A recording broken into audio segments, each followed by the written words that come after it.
ನಮಸ್ಕಾರ, ಸುದ್ದಿ ದಿನಕ್ಕೆ ಸ್ವಾಗತ. ನಾನು ರಾಹುಲ್ ದಯಾನ್. ಪ್ರಮುಖ ಸುದ್ದಿಗಳನ್ನ ನೋಡೋಕ್ಕೂ ಮುಂಚೆ ಈ ಕ್ಷಣದ ಹೆಡ್ಲೈನ್ಸ್. ಕರ್ನಾಟಕದಲ್ಲಿ ಲೋಕಮತ ಸಮರ ಮುಕ್ತಾಯ.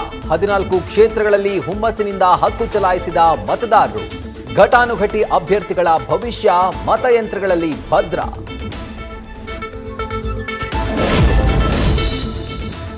ಬಗೆದಷ್ಟು ದೊಡ್ಡದಾಗ್ತಾ ಇದೆ ಹಾಸನ ಪೆನ್ ಡ್ರೈವ್ ಪುರಾಣ. ಪ್ರಜ್ವಲ್ ರೇವಣ್ಣ ವಿರುದ್ಧ ದಾಖಲಾಯಿತು 3ನೇ ಎಫ್ಐಆರ್. ಸಂತ್ರಸ್ತ ಮಹಿಳಾ ಅಧಿಕಾರಿಗಳಿಂದಲೂ ಹೇಳಿಕೆ ದಾಖಲು.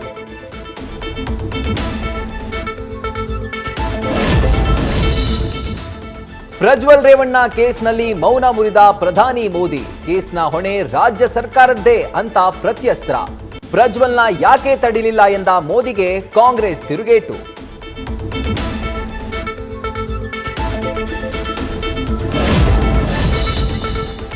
ಪೆನ್ ಡ್ರೈವ್ ಪ್ರಕರಣದ ಹಿಂದೆ ಡಿಕೆಶಿಯ ಕೈವಾಡವಿದೆ. ಡಿಕೆಶಿ ವಜಾ ಮಾಡಬೇಕು ಅಂತ ಕುಮಾರಸ್ವಾಮಿ ಆಗ್ರಹ.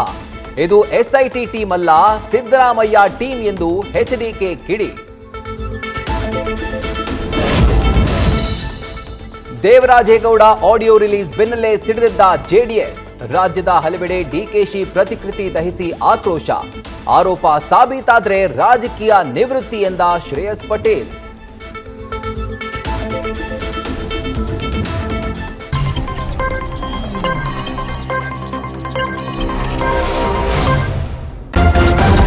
ನ್ಯೂಸ್ ಫಸ್ಟ್, ನಿರ್ಭೀತಿಯಿಂದ ನಿಮ್ಮ ಪರವಾಗಿ.